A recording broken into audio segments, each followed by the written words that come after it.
Bonjour, à tous. Eh bien, écoutez, merci beaucoup, pour l'intérêt porté à nos formations. Je suis Sandra Rojon, la responsable administrative des masters spécialisés de CY Grande École d'ingénieurs. Les responsables pédagogiques de nos masters spécialisés, se sont mobilisés pour pouvoir vous les présenter. Et donc, en particulier, en premier plus exactement, le master spécialisé cybersécurité and smart systems, donc présenté par, Besma Zedini.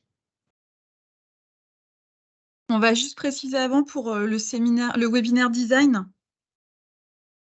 Donc effectivement, merci Sophie. Je t'en prie. Dans le master spécialisé expert digital innovation and design, un webinaire se tient aujourd'hui, de 18h à 19h. Donc, vous avez le QR code qui s'affiche à l'écran. Vous pouvez donc le flasher pour avoir toutes les informations et donc pouvoir y assister à 18h. On met également le lien dans la conversation. Eh bien, merci Sophie, tu es parfaite. Je t'en prie. Besma? Merci beaucoup Sandra et Sophie. Je vais juste partager mon écran. Je ne sais pas si vous voyez, vous arrivez à voir? Est-ce que ça Impeccable. s'affiche? Impeccable. Parfait. Parfait. Donc, bonjour à toutes et à tous. Bonjour à tous les collègues et les élèves qui sont à distance. Donc, je suis Besma Zedini, responsable pédagogique du master spécialisé cybersécurité et smart systems. Je vais essayer d'expliquer l'objectif de la formation et puis rapidement le contenu pédagogique qui est bien détaillé aussi sur le site si vous voulez plus de détails. Et puis, quels sont aussi les métiers et un peu quelques informations autour de l'après diplomation. Donc rapidement, le master spécialisé cybersécurité et smart systems, c'est la formation qui a pour objectif de former à l'évaluation, le pilotage et l'optimisation de la sécurité informatique au premier lieu d'une organisation dans son ensemble. Ça, c'est l'objectif principal, et aussi de former au nouveau métier de l'ingénierie de l'IoT, en plus de la cybersécurité en parallèle, et en général de systèmes intelligents. Donc, la formation ou les objectifs de la formation, principalement, c'est la conception de nouveaux systèmes intrinsèquement sécurisés, protection des systèmes tels que le web et les infrastructures mobiles, analyser et détecter les logiciels malveillants et les autres cyberattaques, mettre en pratique aussi les compétences en cybersécurité dans des scénarios réels. Et cela, on va voir comment c'est traduit sous forme de modules et de matières dans un contenu pédagogique. Et aussi mener une enquête de cybercriminalité numérique, pourquoi pas admissible devant un tribunal. Bien évidemment, il y a tout un ensemble d'autres objectifs qui seront détaillés. Donc, les débouchés, je vais les détailler juste un peu plus loin, juste après dans les slides spécifiques. Mais donc le master, il mène à tous les métiers qui sont liés au secteur de la cybersécurité et à tout ce qui est IoT, que ce soit au niveau ingénierie, architecture et aussi conseil et audit. Ça peut être plus tard, vous serez ingénieur IoT, ingénieur sécurité, architecte et développeur d'applications de nouvelles technologies, etc. Donc la liste, elle est longue. Au niveau de l'organisation que je vais détailler aussi tout de suite de la formation, donc c'est à peu près la formation théorique et applicative aussi en plus de stages tourne autour de 500 heures au total, avec un stage de 4 à 6 mois en entreprise. Et bien évidemment, avec toute l'équipe ici présente, on vous expliquera aussi comment ça se passe le stage en entreprise. Donc, juste une information par rapport au master. Il a été aussi lauréat, il a eu le prix de l'innovation 2020 au classement Eduniversal, qui est assez connu. Et au niveau de l'insertion professionnelle, la promotion précédente, donc là, juste un sondage de salaire moyen annuel brut, c'est autour de 42K, entre 35 et 42K pour débuter. Juste rapidement, pourquoi la cybersécurité et pourquoi on fait le focus cybersécurité? On connaît tous, et au niveau international aujourd'hui, que la cybersécurité devient un enjeu essentiel, que ce soit pour les entreprises, les structures, tous les établissements, en fait, surtout dans un environnement où les connexions continuent à se multiplier, où les risques aussi liés à l'Internet des objets créent de nouvelles failles potentielles. Et donc, ce qu'on appelle cybercrime et la cyberguerre font partie des risques quotidiens. Et donc, l'objectif dans cette formation, c'est de pouvoir justement, le noyau de cette formation, c'est de pouvoir traiter la cybersécurité dans sa globalité à 3 niveaux, que je vais détailler juste après, hein. Le besoin au niveau mondial, à l'échelle mondiale, aujourd'hui, la répartition, juste, je vous ai mis une étude réalisée par le cabinet EY pour le compte de l'OPIEC, qui a été faite en 2017 et qui ne cesse d'augmenter, hein. Le besoin, c'est à peu près 1 million de postes sont à pourvoir à l'échelle mondiale qui concernent la sécurité et la cybersécurité. Et bien évidemment, croisé à aujourd'hui à tout ce qui est objet d'Internet. Et en termes des débouchés après les formations, donc là, je vous ai mis les top 5 en termes de débouchés, que ce soit en termes de consultant sécurité technique. Aujourd'hui, sur le marché, et j'imagine on a notre collègue expert de chez Atos qui est parmi nous, je vois Edward qui va se présenter après, et donc il peut confirmer. Normalement, au niveau de marché aussi, on a ce qu'on appelle les auditeurs techniques sécurité et surtout les pentesters aussi, consultant gouvernance et risque conformité, architecte sécurité, responsable de la sécurité des systèmes d'information. Là, c'est les 5 premiers. Bien évidemment, la liste, elle risque d'être mise à jour au fil de l'eau. Là, la fiche métier complète, mais bien évidemment, ça concerne vraiment le cadre général de la formation, que ce soit au niveau de l'audit, la formation aussi, vous pouvez être instructeur, formateur, expert en sécurité, développeur de sécurité, architecte aussi de sécurité, que ce soit aussi au niveau de l'analyse, analyste, pentester, etc. Donc là, je redis par rapport à ce qui a été présenté à la première slide. Au niveau des secteurs d'activité, donc l'option ou les secteurs d'activité incluent la domotique, les télécommunications, les transports, l'aéronautique et aussi l'énergie ou encore le commerce, hein. Ça peut aller jusqu'au nucléaire aussi. Ça doit aller en fait, et au niveau aussi de la défense. Maintenant, j'entre un peu plus dans le contenu et le cœur de métier du master cybersécurité, qui touche, comme vous voyez dans le schéma ici, les 3 grands axes, hein, du master, hein, qui est la cybersécurité, l'intelligence artificielle et l'IoT, qui font partie en fait du noyau dur du contenu pédagogique. Ensuite, et bien sûr, tout autour, ce sont les applications au fait et les champs applicatifs que touche en fait notre formation, hein, que ce soit pendant la formation en pratique ou même après en termes de métier, en fait. Le contenu pédagogique, là, je vous ai mis un schéma global qui vraiment synthétise le contenu pédagogique tout au long de l'année du master, qui est décortiqué ou qui tourne autour de 3 blocs, voire même 4 aujourd'hui, qui sont détaillés, bien sûr, que je vais détailler juste après dans la fiche. En plus de tout ce qui est séminaire, conférences et aussi des interventions d'experts externes qui tournent autour de la veille technologique, de l'innovation, de la recherche. Et ici, le Hacking Challenge, c'est un challenge fait maison je ne sais pas si vous connaissez le Hack 24, hein, c'est une nuit, c'est toute une nuit de challenge, et c'est déjà installé au sein de l'école depuis des années. Et donc, voilà, ça fait partie aussi, nos élèves de master, ils font partie aussi des élèves participants de ce challenge. Bien évidemment, je mets autour de contenu pédagogique tout au long de l'année. Pendant les 6 mois, vous avez un projet de fin d'études, un module obligatoire à exécuter. C'est un projet qui touche l'innovation, la recherche et le développement et qui est concret, issu d'une entreprise. Et là-bas, c'est les fondamentaux. Toujours, on commence la formation ou le master par déjà donner les fondamentaux et la base en fait de la formation. Là, je vous mets rapidement le contenu pédagogique vraiment détaillé avec la fiche CTS, le nombre d'heures, etc. Mais bien évidemment, on détaillera juste puisqu'on n'a que 10 minutes.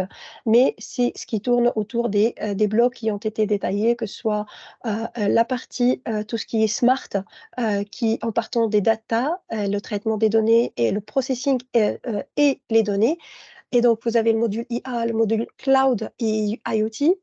Un autre bloc qui concerne la connectivité, qui touche les réseaux et les protocoles avancés, LoRa, Sigfox, etc. Les technologies de communication pour l'IoT aussi, c'est un module à part. Et puis, les deux autres blocs qui concernent la cybersécurité, qui touchent aussi la partie que soit offensive, la partie en fait pentest, la partie sécurité des réseaux, cybersécurité par l'IoT, et encore aussi la cybersécurité, le management de la cybersécurité et la gouvernance, et qui touche aussi un cours qui concerne un module sur les RGPD et ISO 27000X, etc., sécurité des API et la blockchain. Bien évidemment, en tenant compte aussi un module, le stage et la thèse professionnelle. Les intervenants externes, les intervenants ou le contenu pédagogique est réalisé principalement à 80%, si ce n'est pas pratiquement à quelques 5%, 10% d'écart dans le master par des intervenants externes et des partenaires. Aujourd'hui, nous avons des partenaires comme Atos qui sont experts dans la matière et qui interviennent dans notre formation et dans les formations aussi de cycle ingénieur. Pareil, nous avons l'intervention de l'ANSSI, qui est l'Agence nationale de sécurité des systèmes d'information. Et puis là, je vous mets la liste, je ne vais pas lister, bien sûr, vous avez la liste, mais pour résumer, les intervenants, tout le contenu pédagogique ou la majorité est réalisé par des experts de monde d'entreprise qui interviennent sur des modules entiers. Illustration rapide d'un projet ou de quelques projets de recherche et de développement, hein, de projets d'entreprise en cybersécurité et IoT hein, aussi. Et donc là, on a des projets avec des partenaires entreprises et qui touchent à tout ce qui est blockchain, l'authentification biométrique par réseau veineux du doigt, etc. Donc vraiment, c'est pour voir le type de projet de fin d'études ou de projet d'entreprise que vous allez réaliser. Et je vais finir par vous dire que nous avons un ensemble de partenaires aujourd'hui qui nous fait confiance et qui vous font confiance, que ce soit en termes de stage, de contrat pro et de job, pour un CDI pour après. Donc voilà, n'hésitez pas à, après, si vous avez des questions, à les poser. Et merci pour votre attention. Merci Besma, merci. Je sais que c'est toujours un petit peu difficile de faire très court quand on, voilà, quand on est passionné. Donc voilà. En tous les cas, merci beaucoup. Je vais passer la parole maintenant à Adjer Bazaoui, qui est donc la responsable de notre master spécialisé Business Intelligence and Analytics. Adjer, c'est à toi. Merci, je partage mon écran. Merci Sandra.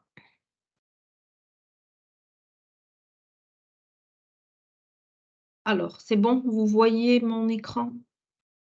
C'est parfait. Bon, merci. Donc, merci d'être là et d'être présent à cette présentation. Je suis enseignante-chercheuse en informatique à CYTech et je suis responsable du pôle BI, donc, dont la formation en master spécialisé en Business Intelligence. Donc, l'information, elle est aujourd'hui stratégique pour les entreprises, pour leur permettre une évolution de plus en plus complexe dans un environnement de plus en plus compétitif. Être en capacité d'adapter et d'améliorer le modèle économique est devenu une exigence incontournable.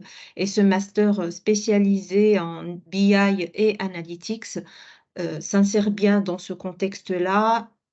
Et il a comme objectif de former donc aux différents métiers de la BI et de l'analyse, principalement pour accompagner les clients dans l'analyse et la formulation des besoins.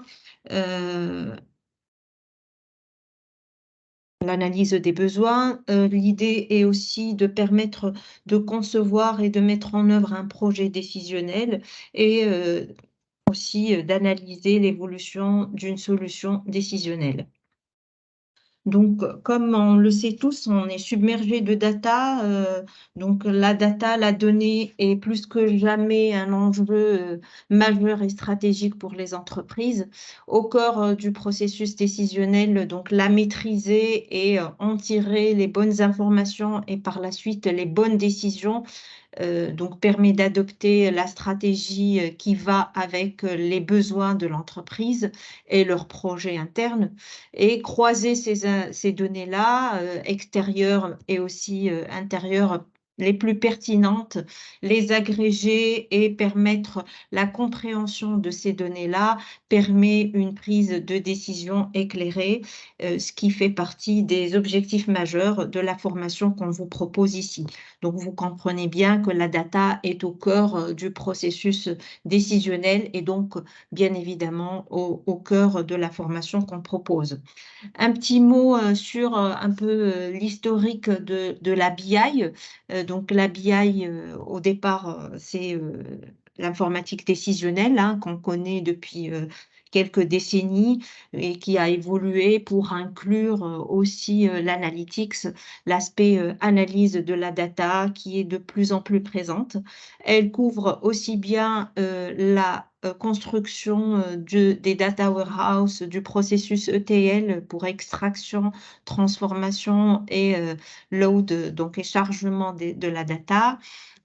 Donc, elle permet aussi de faire une analyse prédictive en se basant sur des modèles prédictifs et une analyse donc générique permettant une optimisation des processus au niveau de l'entreprise pour choisir le meilleur scénario possible.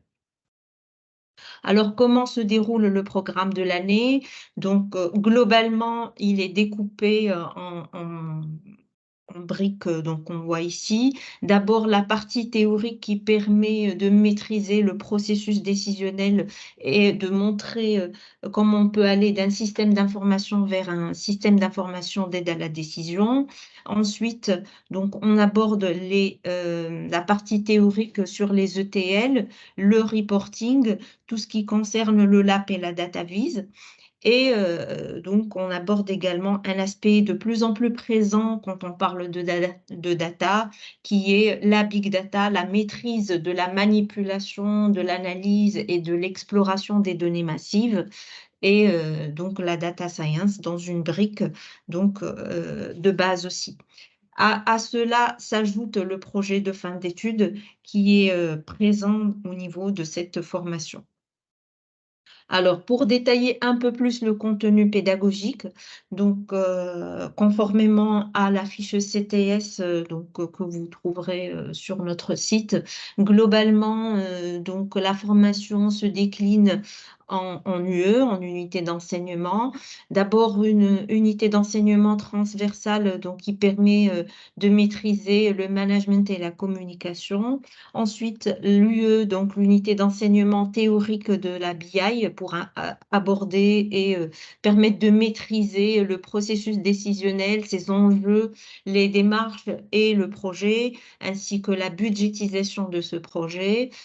Vous verrez ensuite toute la partie modélisation BI avec toute la partie OLAP aussi, la data vise, une introduction au cloud et la maîtrise donc, de l'utilisation des données sur le cloud fait partie aussi des compétences que nous abordons au niveau de cette formation.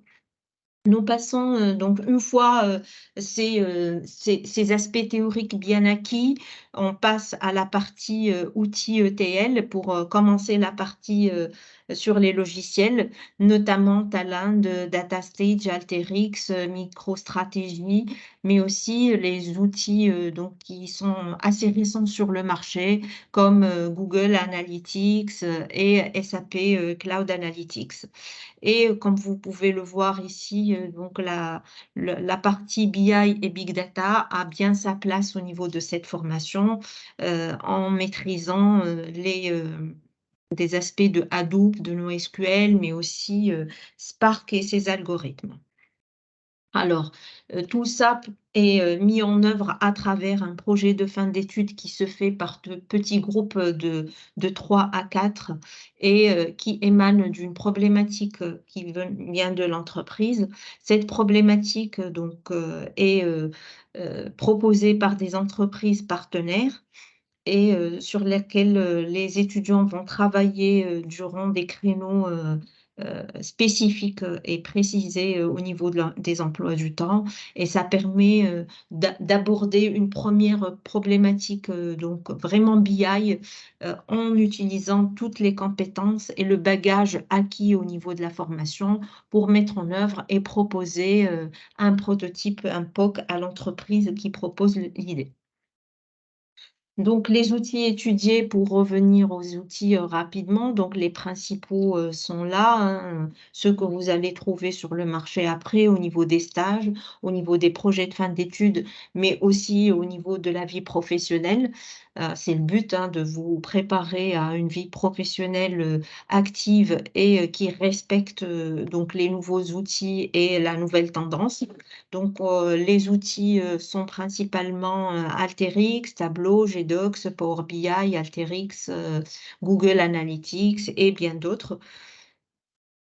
Bah, ces cours et ces outils, sont dispensés par des entreprises partenaires. J'en cite les principales, donc Solutions BI, Micropole, Nelharmonia, Denodo, Codilog, SAS, INA Consulting. Et donc ces entreprises sont à la fois, partenaires au niveau des cours, mais aussi au niveau, des PFE et au niveau des stages. Donc les débouchés, vous posez certainement la question par rapport aux débouchés. Qu'est-ce qu'on va devenir, à la fin de cette formation? Donc le but est de vous former pour être consultant, expert en BI. Vous commencerez en tant que consultant, bien évidemment, et vous gagnerez l'expertise, au cours du temps. Vous serez préparé pour, donc mener et être chef de projet BI, directeur, en intégration, de systèmes d'information, mais aussi en conseil de maîtrise d'ouvrage en BI. Ces dernières années, on a vu aussi, des débouchés portant sur la data science et des stages proposés, donc en tant que data scientist dans des assurances, des banques, des entreprises de services du numérique. Donc là, ce sont les principaux secteurs, mais il y en a, bien d'autres. Donc au niveau, de l'insertion professionnelle, pour avoir une idée sur l'insertion professionnelle, de la promo, 2020-2021, elle était, de l'ordre de 97 des diplômés sont en poste, d'après notre enquête, et le salaire moyen en France est autour de 44 000 € par an. Donc, pour ce qui est de la rentrée, donc 2023-2024, donc la durée de la formation, elle est, elle s'étale sur 12 mois, dont 6 mois de cours et 6 mois de stage. Durant les 6 mois de cours, donc il va y avoir environ 500 heures, de cours et une remise à niveau pour acquérir les compétences nécessaires, si, vous venez, d'une, discipline, autre que l'informatique, donc est possible. Ceci permet, donc d'aborder la formation et de commencer la formation avec les compétences nécessaires et les prérequis nécessaires à la formation. Et cette remise à niveau, elle va durer 1 mois, donc sur 4 semaines, et elle commence 1 mois avant la formation. Je précise que la formation, donc le master spécialisé en BI est, classé 3e, donc en 2022. Voilà, je reste disponible, pour vos questions, là, aujourd'hui ou par mail, plus tard. Merci pour votre écoute et je repasse la main à Sandra. Merci Adjer, merci. Donc, bah, écoutez, c'est moi qui vais prendre la main maintenant, puisque donc, je suis, la responsable administrative, des masters spécialisés, mais aussi la responsable pédagogique du master spécialisé ERP Management. Alors je vais donc partager mon écran.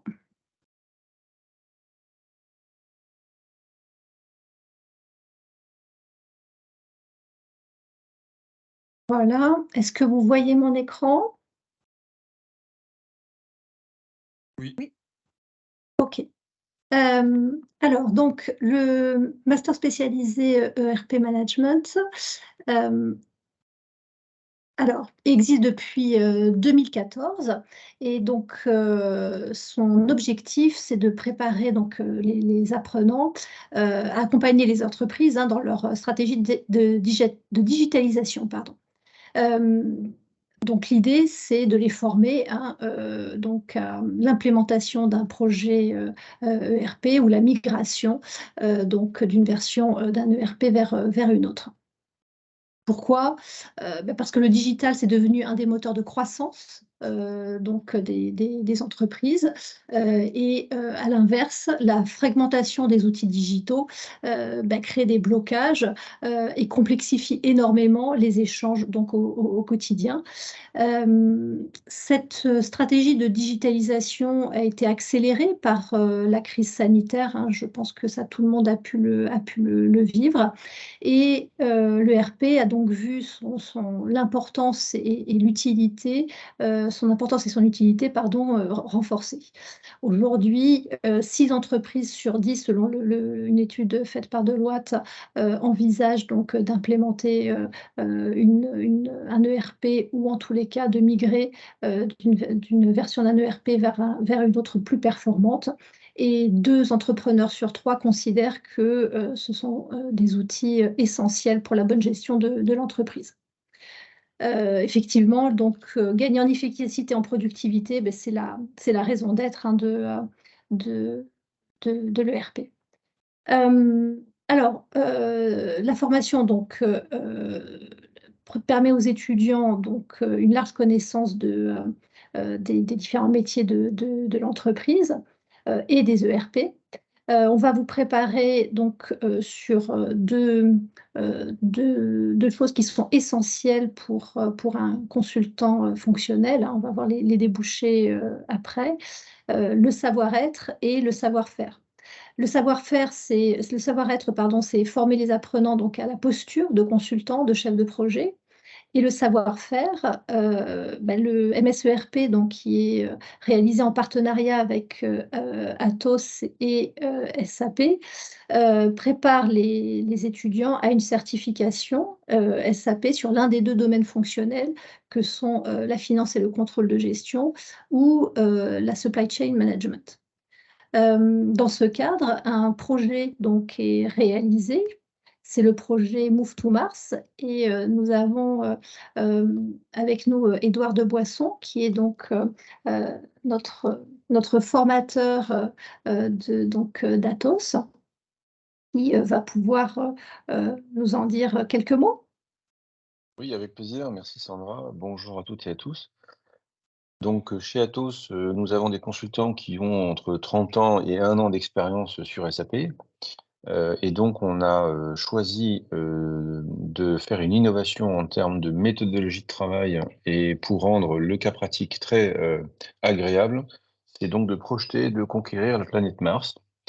L'avantage de mettre en place ces processus et ce paramétrage dans SAP, c'est qu'en fait, on a la palette de l'éventail de pratiquement toutes les opérations de gestion courante des grandes entreprises du CAC 40, la fonction achat, la fonction vente, le contrôle de gestion, la comptabilité, les décaissements, les encaissements, la transformation, l'exploration et la production du sol martien, le déploiement du site et la survie du site martien avec tous les colons, et ensuite la production de matières qui sont destinées à être revendues sur la Terre avec une marge bénéficiaire.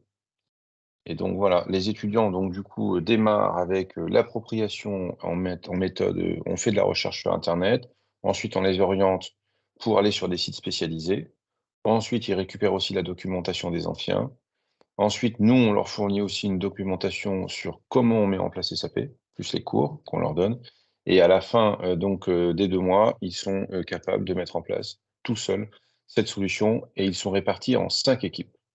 Il y a une équipe qui va faire le lancement de la fusée avec les différents étages.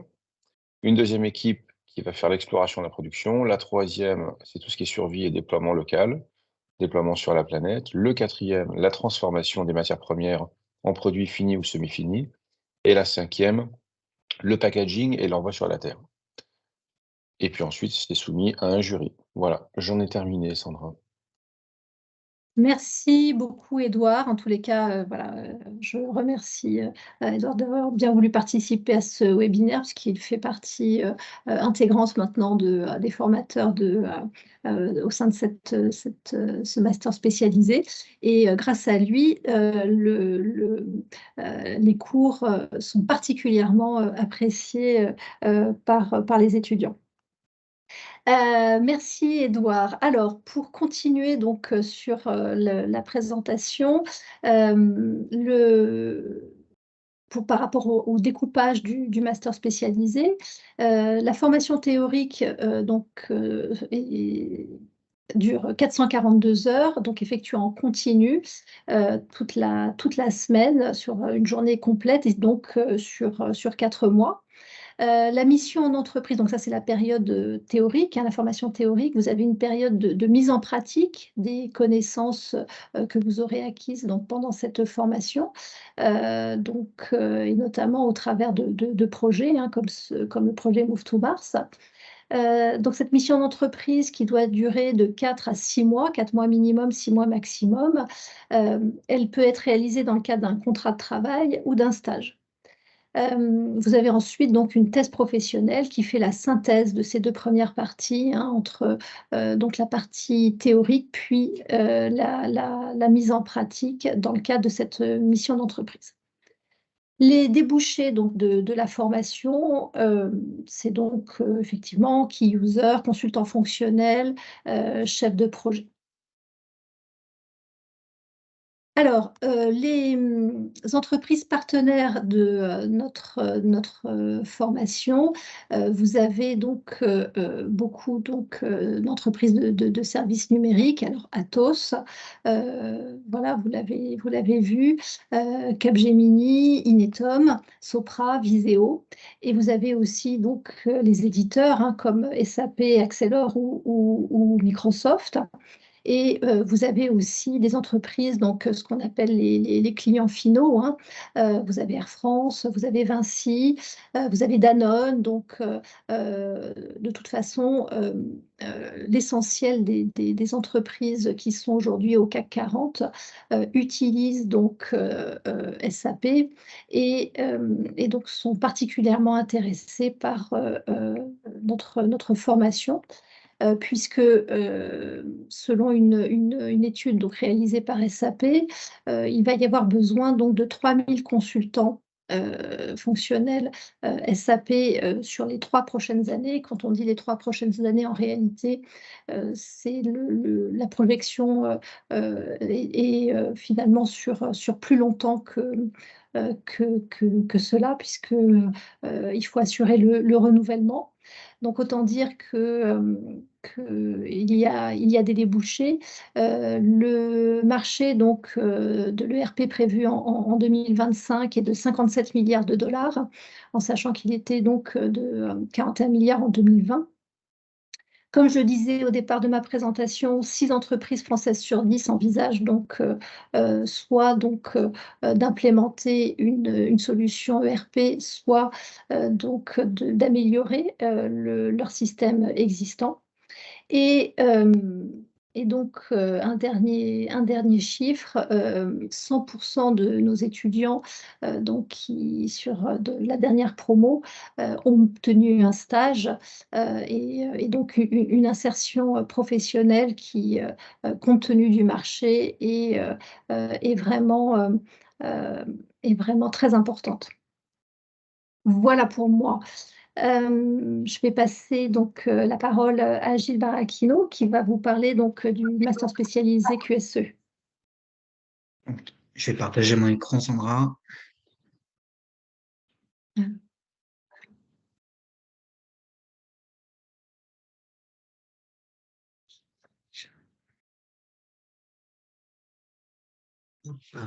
Est-ce que vous voulez, tout le monde le voit?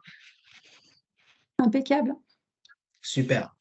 Alors, bonsoir à toutes et tous. Donc, je me présente, Gilles Barachino. Je suis le responsable de la formation master spécialisée qualité, sécurité, environnement. depuis sa création, c'est-à-dire depuis 2007. Quelques mots avant d'introduire le sujet QSE. La particularité de cette formation, c'est qu'elle est organisée conjointement entre deux établissements partenaires. Bien entendu, l'établissement principal qui est CYTech, le partenaire académique, et un partenaire professionnel qui est TASCOM et que je représente. TASCOM, on est un organisme de formation ICFA. Nous sommes spécialisés depuis 35 ans sur les métiers QHSE. On ne fait pas autre chose. C'est notre cœur de métier, c'est vraiment notre savoir-faire depuis 35 ans. On parlait déjà d'environnement, d'énergie à la fin des années 80, quand les gens le découvrent depuis quelques mois. C'est une formation donc on organise alors précédemment avec l'ESTI et donc depuis 2020 avec CYTech. Nous avions anciennement une formation qui s'appelait Master spécialisé Manager Qualité. Très rapidement, les problématiques de sécurité et d'environnement sont devenues de plus en plus importantes, ce qui a fait que ce master a très rapidement été créé dans la foulée du premier. C'est une formation donc, qui est en alternance. Quand je dis alternance, il s'agira d'un stage, c'est-à-dire qu'en parallèle de votre présence chez nous en cours, vous avez en même temps un stage alterné à réaliser qui va vous permettre d'appliquer sur le terrain les compétences techniques et managériales que vous allez acquérir en formation. Cette formation est classée depuis plus d'une dizaine d'années dans le classement Eduniversal, qui commence à maintenant être bien connu, donc de 2021 premier et puis les années précédentes. Donc ça fait voilà, à peu près 10 ans qu'on est sur le podium. Hop, la fonction QSE. Alors, il y a plusieurs acronymes, qualité, sécurité, environnement, HSE, SST. Il y a plein de mots différents pour dire la même chose. Qu'est-ce que le QSE déjà à la base? Le QSE, vous avez la thématique qualité qui aujourd'hui existe depuis la nuit des temps. Les entreprises sont dans des secteurs qui sont extrêmement concurrentiels, que vous soyez sur une activité nationale, que vous soyez sur une activité européenne ou internationale. Vous êtes obligé de vous démarquer de vos concurrents. Ça passe par quoi? Ça passe par une politique qualité, c'est-à-dire qu'une entreprise va mettre en place une politique qualité produit, qualité service pour se démarquer de ses concurrents. Vous mettez en place aussi une politique qualité en interne dans une entreprise pour améliorer la qualité de vie de travail entre les différents services pour un souci de productivité et de rentabilité toujours de l'entreprise.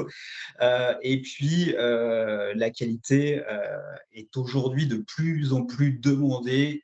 Que vous soyez un fournisseur ou un client, elle vous est de plus en plus imposée par des tiers, de par des obligations ou vraiment un impondérable pour pouvoir continuer à travailler avec certains de vos clients ou certains de vos fournisseurs qui vous demandent d'être certifiés qualité.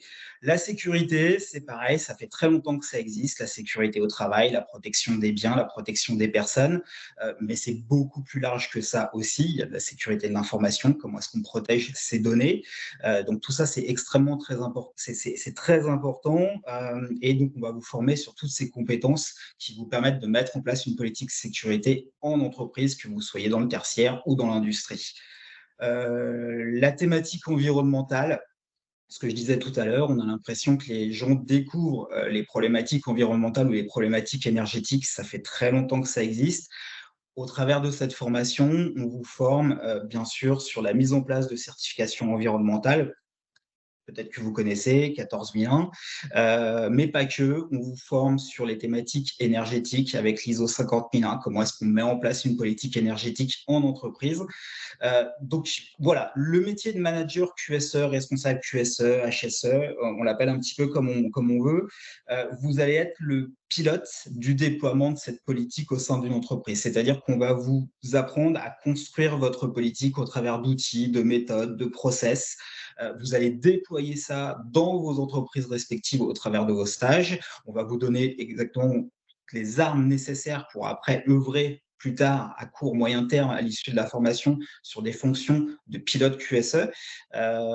Et donc, bien sûr, quand on a mis en place une politique QSE, vous avez tout ce qui concerne l'amélioration continue des systèmes de management QSE que vous avez mis en place. Et donc, c'est pareil, cette formation vous permet d'acquérir toutes les compétences techniques pour œuvrer sur la pérennisation de vos politiques. Très rapidement, nos sites internet sont très bien faits, donc je vous invite à les regarder, vous allez avoir beaucoup plus d'informations. Là, c'est extrêmement synthétique. La formation est articulée autour de plusieurs blocs d'enseignement. Vous avez un bloc qui est bien sûr lié à la fonction entre guillemets de manager QHSE. Donc, on va vous apporter énormément de compétences sur du management QSE, mais du management transversal. Donc, ça passe par tout un type de modules. Vous en avez un exemple qui est présenté là, de la gestion de carrière, parce que c'est vous qui, en tant que futur manager, vous allez recruter vos équipes. Donc, il vous faut aussi des armes, en plus des compétences techniques. Il vous faut des armes sur ce type de compétences. On va vous former en communication. La communication est extrêmement importante quand on est responsable manager QSE. Comment est-ce que vous diffusez un message, comment vous véhiculez une nouvelle doctrine au sein d'une entreprise pour le bien de tous. Ce n'est pas forcément évident quand vous vous adressez à des ouvriers qui sont toute la journée derrière une usine, derrière des machines-usines, et votre direction qui est à droite, à gauche, derrière votre bureau, par exemple. Vous n'avez pas le même discours, et donc on va vous former là-dessus. Le rôle et la posture du manager QSE, c'est exactement ça, c'est-à-dire vous, quel est votre rôle entre les différents interlocuteurs en interne ou à l'externe que vous pourriez avoir face à vous. Du management de projet, ça va de soi, du management QHSE, et bien sûr les principaux référentiels QSE. Les principaux référentiels QSE, très logiquement, 9001 pour la qualité, 14001 pour l'environnement, 45001 pour la sécurité, mais pas que. On va avoir d'autres référentiels qui sont de plus en plus plébiscités par les entreprises. La 50001 pour la partie énergétique. Aujourd'hui, il y a un gros boom sur cette thématique-là. Et la 27001 aussi, qui est de plus en plus demandée ces dernières années pour protéger ces données, tout type de données, peu importe leur forme.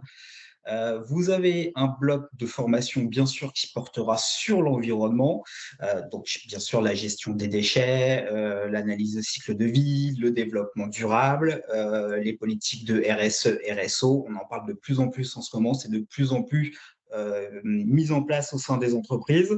Vous avez des entreprises qui aujourd'hui découvrent, ne serait-ce qu'en termes de marketing, la thématique environnementale, et donc ont de plus en plus de besoins sur ces démarches environnementales en termes d'image, tout simplement. Sur la partie SST, forcément, ça fait partie du métier, donc vous allez être formé sur les risques, la prévention des risques, comment est-ce qu'on gère un accident du travail. On va revenir sur ce qui s'est passé il y a 3 ans pendant la crise Covid. On va s'en servir comme illustration sur des modules de formation qui sont liés aux risques épidémiques. Comment est-ce qu'on fait Comment est-ce qu'on continue à faire vivre une entreprise? Comment est-ce qu'on continue son activité quand il y a une crise sanitaire, une crise épidémique ou éventuellement une crise de type guerre ou conflit? Voilà, il y a tout un tas de systèmes, de process qui peuvent être mis en place pour maintenir l'activité d'une entreprise, même quand un pays vit des situations difficiles. Vous serez formé sur le management, on l'a vu tout à l'heure.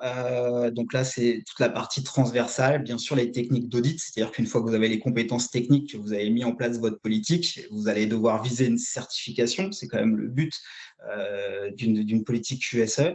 Donc on va vous former aux techniques d'audit, que ce soit les audits internes, les audits externes. Vous ferez des audits blancs en entreprise.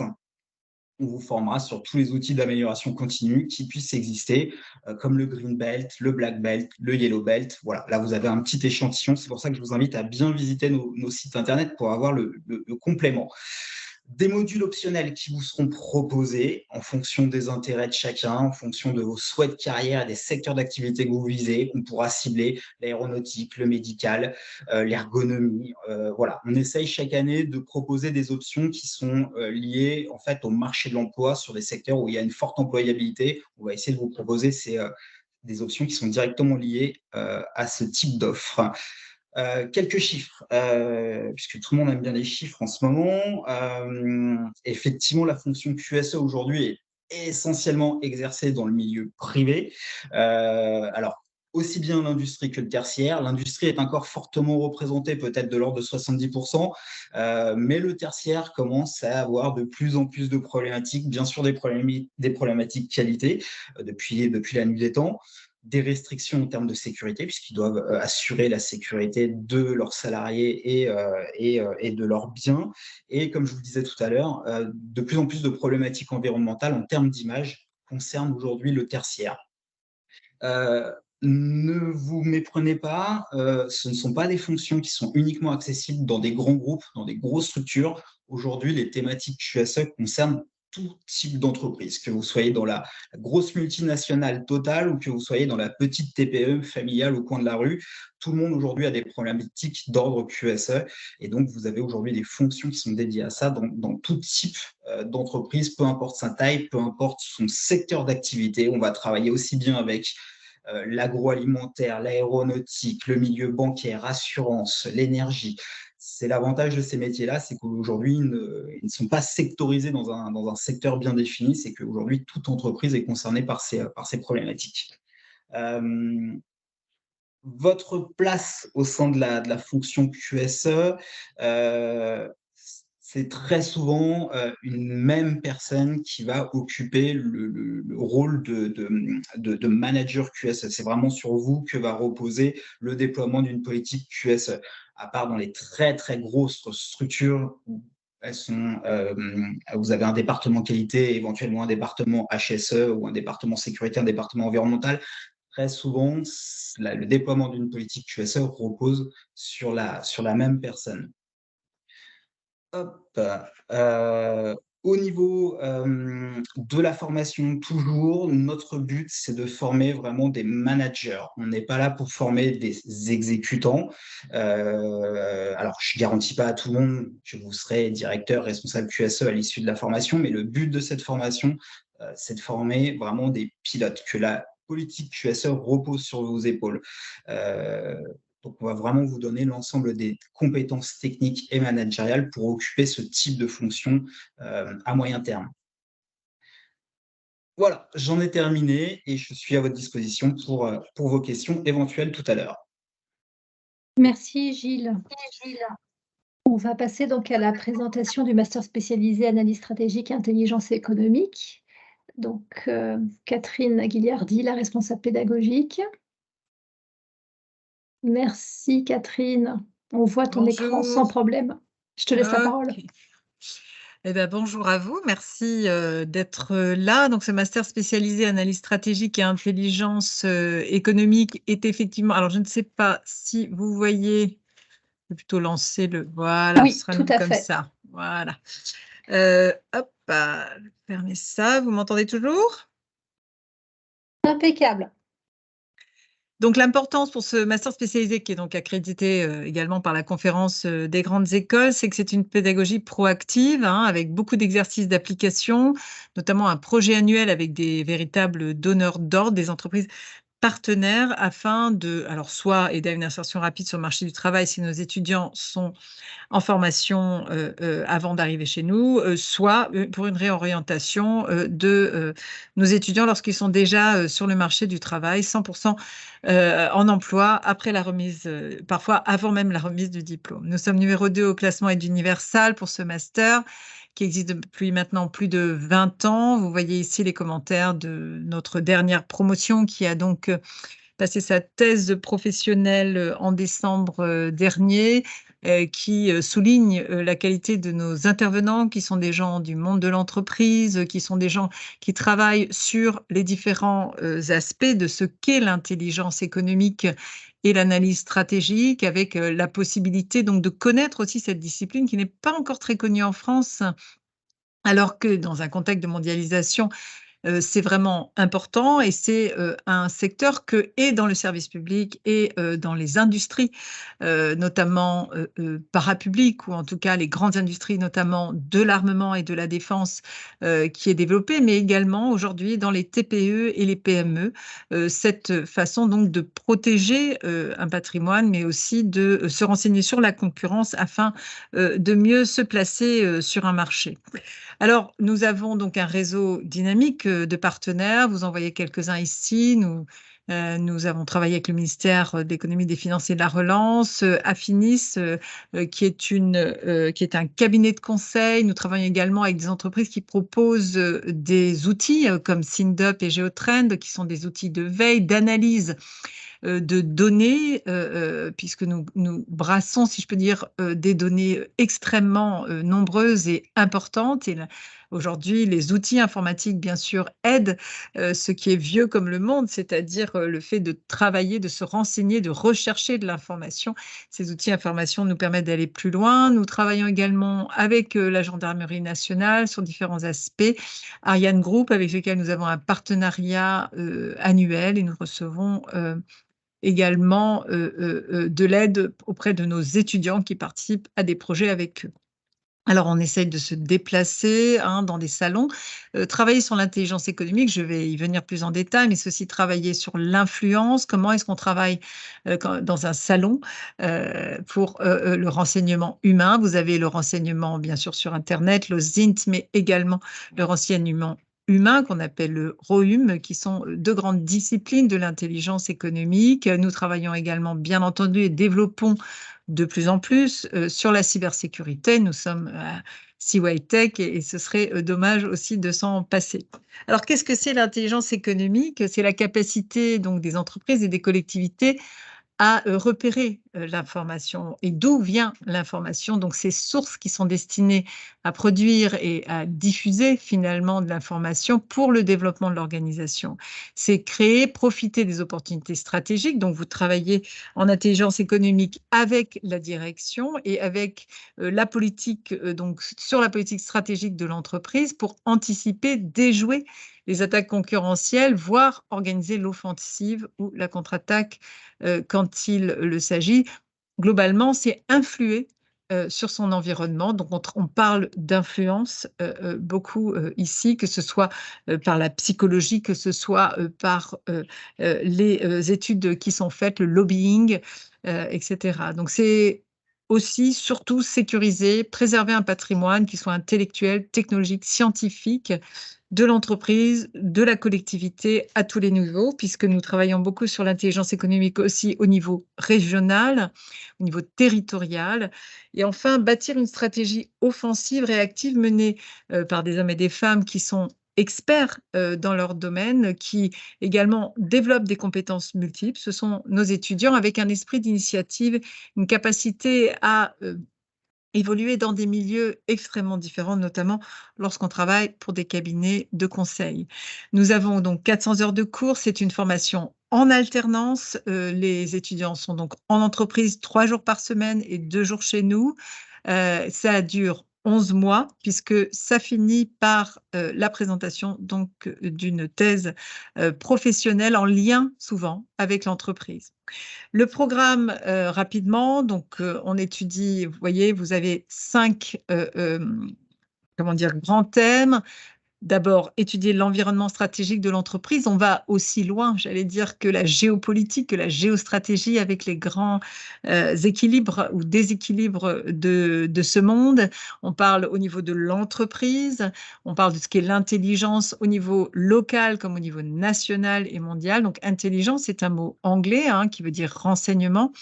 Actif, en fait, c'est l'idée d'aller chercher de l'information. Ce ne sont pas des espions que nous formons, je tiens à le dire, pas de Mata Hari ici, ni de James Bond, ce sont des spécialistes de la recherche et de l'analyse de l'information, donc financière à nouveau, territoriale, économique. Le management de l'information, qu'est-ce qu'on en fait une fois qu'on a compris l'environnement stratégique, qu'on a récolté de l'information? Qu'est-ce qu'on en fait? Comment on manage l'information afin de décider? Donc là, on travaille sur des méthodes humaines, on travaille sur des méthodes informatiques, sur des stratégies d'influence, également de déstabilisation par l'information.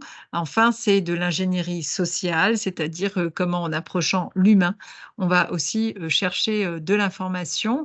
Et puis après, on agit pour la conquête des marchés. On influence par le lobbying, mais aussi par sa relation avec les médias et par également ce qu'on appelle la gestion de crise. Hein. Lorsque nous avons des crises, nous avons par exemple une ancienne étudiante qui s'est retrouvée dans la situation du Covid à gérer pour le CCAS de Paris toute cette situation donc, que nous avons connue du confinement sur la ville. Donc, ça n'est pas toujours lutter contre une concurrence étrangère agressive, c'est de la gestion aussi de crise, beaucoup.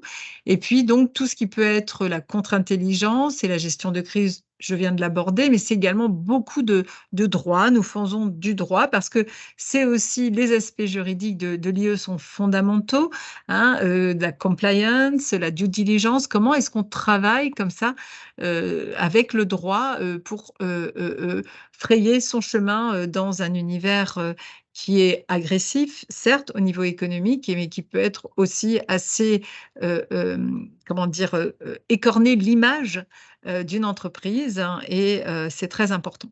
Le cyberespace, j'en ai déjà parlé, donc c'est quelque chose sur lequel nous travaillons de plus en plus, que ce soit en géopolitique d'ailleurs, ou comprendre avec des gens qui ne sont pas des spécialistes du monde de l'informatique. Hein, nous n'avons pas que des ingénieurs, loin de là, nous avons toutes sortes de profils chez nous, ce qu'est la cybersécurité, de quelle criminalité on parle, quels sont les outils, même si on n'est pas un spécialiste et un technicien, on peut comprendre ça et on doit le comprendre en intelligence économique. Alors, les débouchés sont extrêmement larges puisque, comme je vous l'ai dit, nous brossons toutes sortes de disciplines. Donc, il y a bien sûr cette veille, hein, comment est-ce que je reste informée, je collecte de l'information sur la concurrence, sur le marché qui me concerne, comment je conseille effectivement en stratégie mon dirigeant, mes dirigeants ou si je suis en cabinet de conseil, une entreprise ou un secteur. Comment est-ce que je manage en fait toute cette connaissance, toute cette information, comment j'utilise ma capacité donc à influencer dans le lobbying, comment je suis en lien avec les médias. Et enfin, le conseil, donc on a vu en IE, mais enfin la gestion de crise dont j'ai parlé tout à l'heure. Donc c'est très très large.